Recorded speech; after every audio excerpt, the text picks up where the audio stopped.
Let's start off with The Alchemist and Erykah Badu. So yeah, she's working on an album that's going to be produced by Alan, the chemist. And so, yeah, one thing that's kind of been on the list of to talk about, but we haven't yet, was he was asked, I think on Twitter or something, like, who potentially, would you want to work with that you haven't yet? And he said Future.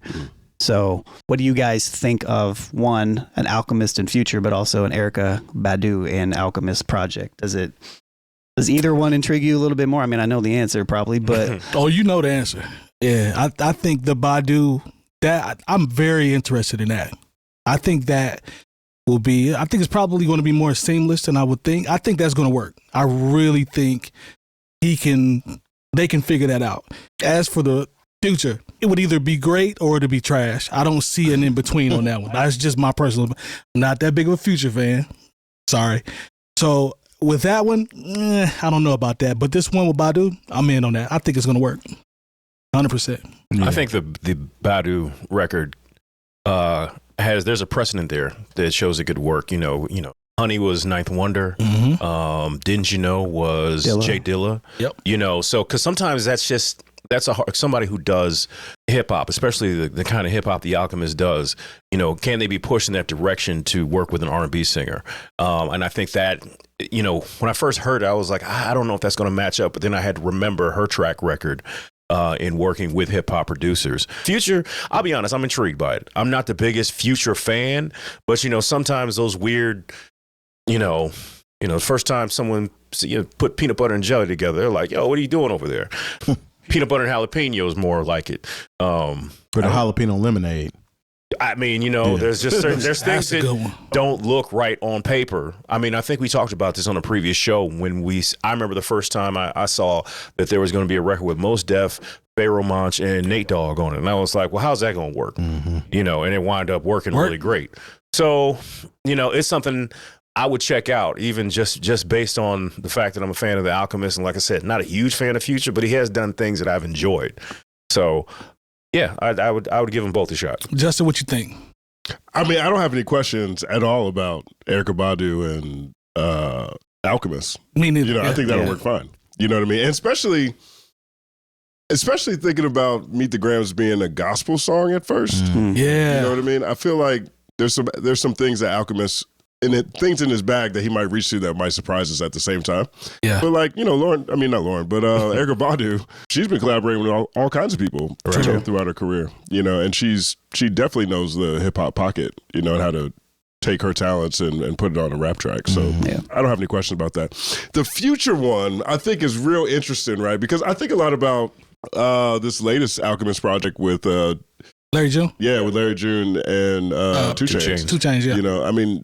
2 Chainz is really interesting to me right now because that's a boom bap project. I didn't think I would hear 2 Chainz on a boom bap like at this point in time. And it worked. It worked very well. And he's talking about going in with Static Selector next, right? Wow, interesting. And so I wonder how Future would approach it, right? Because Future's been a lot of different Futures. We just know the most recent Future. He came up in the Dungeon Family system.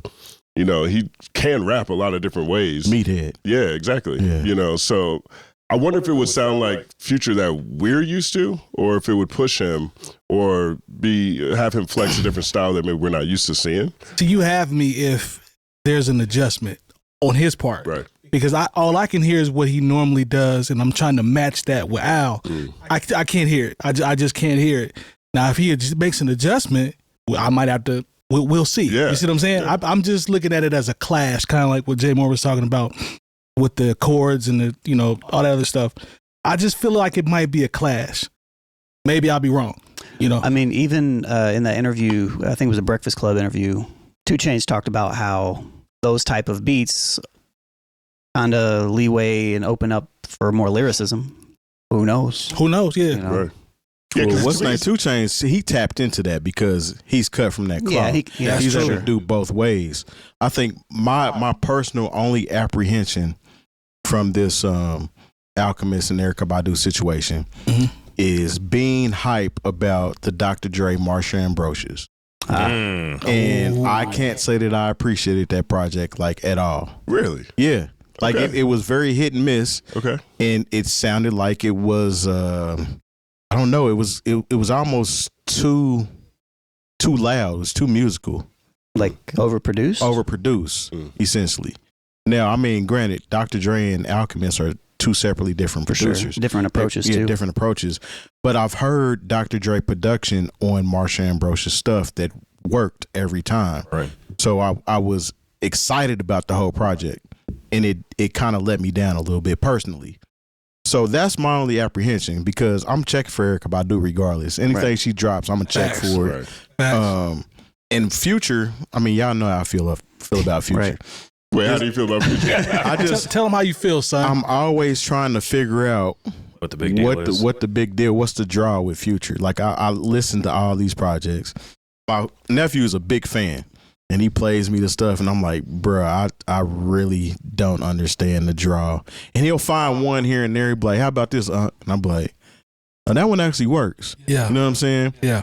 But as a whole, like, Future has lore. He has a draw that has him as the top tier artist in Atlanta. Like, people love him regardless. You know what I'm saying? Doesn't matter what he drops. So if he drops this project, people are still going to enjoy it. Me personally, enjoying more so of the production side of things versus Future as an artist, I'm going to be a little more apprehensive, but I'm going to still check it out. You know what I'm saying? Definitely got to run. Can you see Future doing that? Do you think Future would take that kind of risk? I think he's in a position to where he can, just based off of. Does he seem like someone who experiments a lot to you guys? Last time I've really seen him experiment is like the Future Hendrix was like the last time I really experiment. Not really. And that goes to why is he comfortable doing that, right? Trying this out. Mm. It was seamless with 2 Chainz because he already was, to Terry's point, been rapping. I don't know, man. I don't know. Bro. What I think with the Future project is, because it's an idea right now. Yeah. So I think if he goes and records some things and people around him aren't feeling him or aren't feeling the situation, it's not going to see the light of day. I don't think Future will put himself in that big of a hole. Yeah. Because, I mean, he had a great year last year. Yeah. So it might be one of them situations where, I mean, when Lil Wayne came off of Carter 3, he was trying everything, and it was still working based on his star power. Now, granted, his year wasn't as big as Lil Wayne's Carter 3 year, but, I mean, he had, 3 projects last year? 3 number ones. 3 number ones. Yeah. He got the Grammy for the joint with Kendrick on it. Yeah. So, I mean, he's there in a situation to where they didn't win the Grammy. He got nominated. That's right. Yep. He's in a situation now where he can kind of play the game a little bit and experiment with his career, I think. And being somebody from the Dungeon family, cut from that cloth, it kind of makes sense in that way. And like you said, we've seen a few different type of Futures since he's been out, so it makes sense that way. But other than that, I don't know. I think that Future is in a position, if this is something he really signs up and wants to do, he's not rapping to eat anymore. No. You know, and I think that's where you see certain artists be able to take risks, is when, hey man, like, you know, it's not like I gotta, if this one doesn't hit, I'm not going to be able to make my mortgage or pay for my kids' private school. Mm-hmm. That's what rappers do. It would be cool to hear him take some risks, because maybe there is an artist there that I would like a lot more. And maybe Terry would be like, well, I can kind of see it now, now that he's doing this. But I mean, once again, Future is a hit maker, and maybe he has that level of hit maker pressure on him to where he doesn't want to step too far out, not because he's trying to rap to eat, but because he has a track record and he doesn't want to interrupt that track record of success. And he also stated that he feels like he should be mentioned in the big 3. You know what I'm saying? Now, that's a whole different discussion in itself. Yeah. But for him to feel that way might make him feel like he needs to try some different things in order to get a different crowd to pay attention to him. I don't know. I wonder how serious he was about that. Yeah. You talking about that was in the GQ article, being the big 3. Oh, the big 3, yeah. I feel like that was a little cynical, with the conversation. I mean, the one thing, when we think about the big 3, the one thing I said about Future is he has the numbers, the following, and all of that to go with it to be able to say he should be mentioned. That he does have, but I don't know if he was really genuine. He's not a competitive rapper. You know what I'm saying? Like, he's not rapping to be the best rapper. You know what I'm saying? He's rapping Not even close. The most successful rapper. Yeah. And I think fit a lifestyle. I think he's the most influential rapper. I think he's proven all those things, but he's not rapping to be the best rapper. No. I don't think that's and like Jason, I'm sorry, go ahead. No, I think that's also why I don't think that, number one, like this is all hypothetical, right? Based upon like a random tweet. Right. Like, maybe I'm a miss here, but like, I feel like once Future found what worked for him, he hasn't really strayed from that too heavy. And I have a hard time thinking that the effects and stuff that he uses on his vocals would sound overly good with Alchemist production. Like, that's what I'm talking about. Yeah. I don't know. Yeah. I don't know. They just went bare naked with the vocals. I don't know what that would sound like because it's been so long. Like, I don't know what that would sound like. So we got to remember, I'd be happy to be pleasantly surprised, but I don't. See, I've run into a couple of challenges with this on Future's side. Like, one, his name is Future, right? And so he generally is pretty forward-leaning in terms of his collaborations. He's definitely very youth-oriented in terms of, like, people he's championing and platforming, the influence that he has in Atlanta. Yeah. You know, and no shade to Alchemist, but he's a traditional hip-hop producer. You know, I'm not sure how Future would look at that as, like, something he'd want to touch. And two, I actually think he should do something like that because trap music as a whole is marginalized at the Grammys. And when I look at Future's catalog, there is a lack of award-winning music in that capacity, right? Yeah. You know, if he said, let's take him seriously or let's take him cynically, when he said that he's in the big three, you know, he should be in the big three. There is a level of the music body of musicians that just don't respect trap music like that, right? I mean, most of the people who win awards from the Grammys, like, I'm not sure what it is now. At one point in time, Ludacris was the only rapper to win best rap album at the Grammys. Yeah. Like Ludacris and then Andre 3000 and Outkast and those guys before it, right? Yeah. Like, so, like, trap music is trapped in the trap in a lot of ways. And I don't know if it's respected in the same way when it comes to broader, you know, music heads, you know, music institutions and heads. And I think that is a gap in Future's catalog. Like, you know, I think doing something outside the box, unexpected for him, pushing into something, even if it is working with Alchemist, because Alchemist is noted, he is goated, he is, you know, one of the most respected producers on every level at this point in time. Worked with just about everybody. Doing something like that perhaps would have people look at him from a different angle so that his moments aren't stolen. I mean, he had 3 number ones last year. Yeah. You know, he started the 20v1 in Metro. True. And then Kendrick is taking all the awards at the end of the year. You know what I mean? There's been a lot of times where other artists have taken Future's moments. And I don't necessarily think that's based off of the quality or lack thereof of his music as much as when it comes to the things that he's missing, certain bodies, music bodies, don't look at trap music the same way, which is where he specializes. That's, you know, what he has dominated in a way that I don't think we've ever really seen in a lot of regards. And so I'd actually think it'd be very interesting, you know, to see him flex some other muscles in that regard. Now, whether he does it or not, I don't think that he's going to do that. Terry made a good point when he said, I believe it was you that said, all artists aren't comfortable with being vulnerable. Everybody didn't want to just put the art out there and then we'll see what happens. Usually, the artist of his stature, it's got to be 100%. The whole studio's loving it. The girls loving it. We know we got one. It's got to work in an Atlanta club. Yeah, we got to have that before I put it out. Everybody's not cool with being questionable or vulnerable with their art. So I think that also goes into, outside of what everyone else has said, that might hinder, you know, the thought of it. That's a great point. Yeah, I think that's the difference between him and 2 Chainz. Because 2 Chainz isn't the guy that they look at as top tier artist in Atlanta. I mean, he's a staple in Atlanta. Yep. But he's in a position to where he can take chances and he can get back to what he actually likes to do. Like in an interview, I like rapping. Yeah. It's just that I got into this trap bag and it worked for me, and it's easy for me to make these hits over here. Yeah. So I stayed on that trend. And he's like, well, I kind of want to get back to rapping. And to y'all's point, he's not somebody that has to rap to eat anymore. It's like he can play the field and kind of get a feel for different things. So I think that's the difference between him and a Future. Future, his bread and butter is only trap shit. Yeah. Or what was the hit he had with Drake was with Tim's.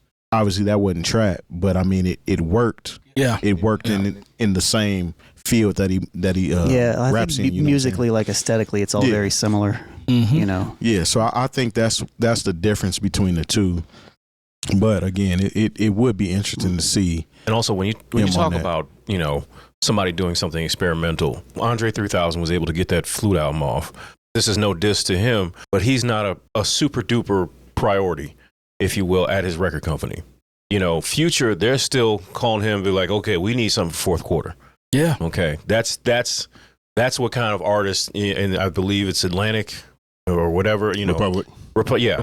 So we're still talking about somebody who keeps the lights on. Definitely keeps the lights on. So I mean, there's really only like 5 artists that can do that. Exactly. So when you're talking about somebody like Future, they're like, oh, that's cute, Future, and you and the Alchemist. That's nice. But no, we need you to get back and we need them joints. We need them records. Yeah, we got like 3 artists that need music from you right now, and we're going to make these records priorities. He is still somebody that is, makes what would be called, when record reps walk things into radio stations or whatever they're doing now. He still makes what are called priority records. Facts. Like I said, this is no diss to Andre 3000, but he hasn't been that in a while. Now, if he start rapping again, there's a chance we could see him as an artist that makes the priority records, the list. But that's not where he's at right now. So that's why they're like, okay, yeah, go do a flute album that people are either going to love or hate. It's going to get nominated for a Grammy. And I don't even think that counted towards his album. It didn't count towards his record contract. Yeah, no, it didn't. It didn't count. Yeah, because that's not what he got signed to do. I mean, that's a great point, though. I mean, Future. What you got? Like Future, you got Travis Scott, Tyler the Creator, Kendrick. You got Drake. SZA now is on that list. There's only a handful of people in rap that can do a couple hundred. Playboy Cardi, that can do 200,000 first week. It's not that many. Yeah, and so that's another thing. I mean, look, I also think about something Scarface told me once, where he said, Jay, when people fall off. And I'm like, nah, Face, where they fall off? When they try to switch it up. That's why I never try to switch it up. Right? Yeah. Now, he's Scarface. Yeah. He's one of the greatest rappers of all time. Yeah. So Facts. it's not switching it up. It's very high. Yeah. It's a very high level. Yeah. True. Now, we have examples of people who've been able to switch it up and find a lot of success. Kendrick, Kanye, Outkast, for example. But the vast majority of people, when they get too experimental, that is when they lose their influence, which is another reason I can't really see Future doing this. Yeah. But I bet Scarface would love to do a rock album. You think so? I think you would do a blues album. 100%. A blues or a rock more album. blues. That Tiny Desk was fire. Yeah, I'm pretty sure that's he's probably recorded one now. I don't think he's put it out, but he's been a bassist forever, guitarist forever. I love this Tiny Desk. Yeah, that was dope. I don't know, man. Future, hey, I'll come back on and be like, if this happens, I was wrong. You was right, I was wrong. Another thing with the Erykah Badu thing, like we've been hearing Alchemist do like menacing samples for so long now. Like I don't even know. I mean, I know he can do it. Please, my Future. No, I'm talking about Alchemist and Badu. Alchemist. Okay. I'm trying to think of like a soulful record that Alchemist has kind of done that I could hear Badu on, and I'm not really placing any. What last joint I remember him doing R&B style was like Nina Sky. Is that him? Yeah. I'm just trying to remember Nina Sky's records at this point. But the thing about Al though, was it Move Your Body? No, not that one. It was it had somebody else was rapping on it, but Nina Sky. Hold You Down. Hold You Down. Yeah. Oh yeah. Hold You Down. Yeah, that was Prodigy. Prodigy with Nina Sky. But here's the thing. That was on Alchemist's project, First Infantry. Yeah. Because I know your producer. I totally understand what you're saying about the types of records he picks to sample from. Yeah, that's more so. But he's a person that if there's anybody that I would trust to be able to pick from another section of the record store and still make it work, I think he's that person. I almost feel like in the same way that we're talking about, like this would be, like something that Future's, a step away from what we're known. Future. It's almost kind of in a very subtle way would be for Alchemist a little bit too, I think. Oh yes, now don't get it twisted. They both are making a pivot. Yeah, there's not, each they have to meet. Depending on what the Erykah Badu records sound like, I guess that's the other piece. Future about to drop a Buffalo Kids album. But you know what? I just thought about this record when you brought that up. You remember, and people should remember, but it wasn't a song that really hit like that. Alchemist did a record with of all people, Twister and Maxwell. You say Twister? Don't say Twister. You know what I'm. Don't say Twister. Come on, man. I'm sorry. I'm in my microphone. You know bag, better than that. You know? Don't say Twister. But yeah, so Twister. Red hand on blue. And, Wait. And Maxwell called Smile. I Does anybody remember that record? Yeah, that record was incredible, and it just did not get the love it deserved. So if he can dig into that kind of bag for Erykah Badu, I mean, I'm not worried about it, but it is a little. I think it is kind of a step away from what we've kind of known from him for a long time. Yeah. Jay, what were you going to say? Like, I think he was looking at something. Look at it. He did Desire off of Pharoah Monch's album. Great record. Great record. Very soulful. Great record. Okay. You know, so I think that's in there. That's true. That's in the range. If he can get into that pocket, you know, which I'm sure he's going to. I mean, he's Alchemist. He can do whatever. He can do whatever he needs to do. So 100%. Scene, but that's an example of something I think. Erykah Badu was made for. Is it gonna be like the drumless type stuff? You think? See, that's another thing where I think if he it would be interesting if he goes to the right section of the record store. Right. I think he can still do that. I think it'll still work. No, for sure. Yeah. Because like, I'm curious. He has definitely like his early stuff sounds a lot different than his later stuff as far as like, you know, he was very drum heavy. Even when you think about like Worst Comes to Worst, Dilated People's record, and he was very drum focused for a while, and then it just gone. So. This ain't gonna be the beats that he sends to Conway and Side Gun. This can't be that. So that's what makes it even more intriguing. I'm definitely intrigued by it. So. Yeah, I'm gonna run it. Like I always say, I'm trying to even think of the Prodigy album. Albert Einstein. Yeah, no, the Return of the Mac. Don't do that. Wait, Don't do that. That was an incredible record. I'm not even being funny. I can't even remember. That Einstein EP was fire. Albert Einstein. Yeah, that was fire. Did he produce? I was just listening to Mike Tyson yesterday from Sean Price. Did he produce records off that? He did. Because I heard a couple beats and and I was like, this sounds like Alchemist. He did the joint. Is it like boom, boom, boom, boom, boom? Oh man, I'm start to the finish. I gotta look at the track list now because I know the beat when I hear it. Yeah, you got it. I'm more excited to Price. hear the Erykah Badu project. Oh, for sure. Today. For sure. I'll just say that. Yeah. Yeah, I think that's a consensus.